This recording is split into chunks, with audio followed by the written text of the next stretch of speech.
it's hard to imagine something bigger than these two, given just how, I mean, their whole lives for the last however many years have been, up on the screen, and the focus, right? Not just what they do and who they are, but like the particular intimate details of their private lives. And that is, something that's somewhat new. I suppose we've had that a little bit in the past, but the notion of the first big reality show star and one of the largest musician acts in history who got married, and their marriage was hugely public and everything's been hugely public, and he ran for president and everybody was saying, oh my goodness, what does this mean for their marriage? And the focus on it, I think, will be probably unique in our experience.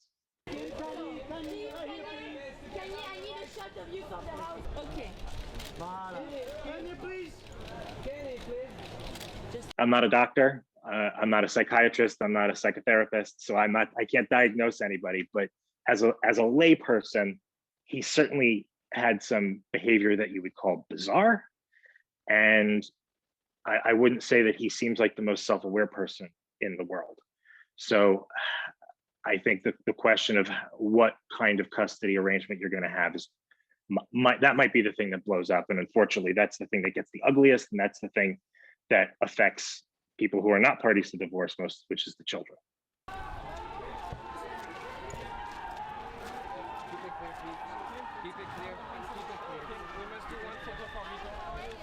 And probably in at least 90% or 95% of the cases, the courts grant that the parties agree to joint legal custody. And joint legal custody means that each party is involved in making major decisions involving kids' education, kids' travel, kids' religious upbringing, etc. So my guess is that would be a standard condition. And I understand from the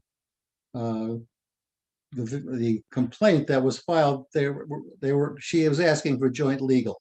So that gives him equal access to the kids' school records, medical records, doctor's appointments, etc.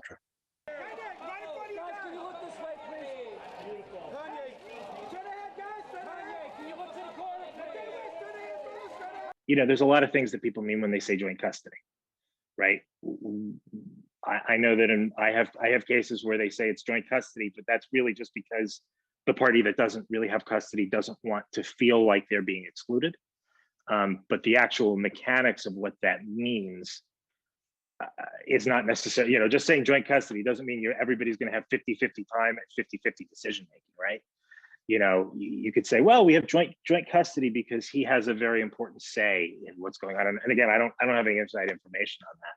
And maybe they've already, hopefully they've already come to some sort of understanding or arrangement on that. But there's a lot of wiggle room between in the space between joint custody.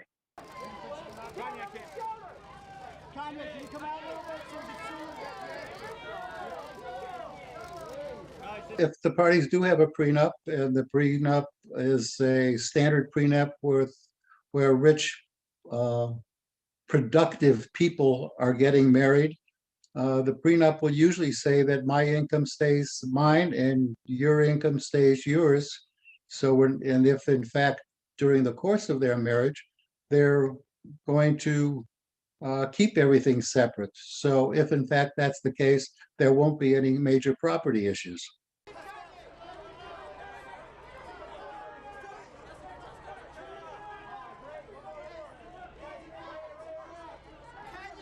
I would advise my clients to stay away from trying the case in the press, because that's where it really gets complicated. Because if somebody says something that they don't like, then the other person has to get back and respond. So instead of doing this between lawyers or in a courtroom, what we have is on page 6, where all the litigation is going to occur. And that's not helpful to amicably resolve these cases.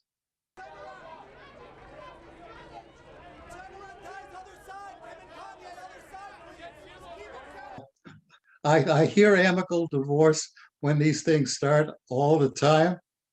And it just seems that for some reason, something happens and it blows up. The amicability has just been shattered by somebody doing something normally stupid, and or their lawyers doing something totally stupid, which turns an amicable divorce into a crazy divorce.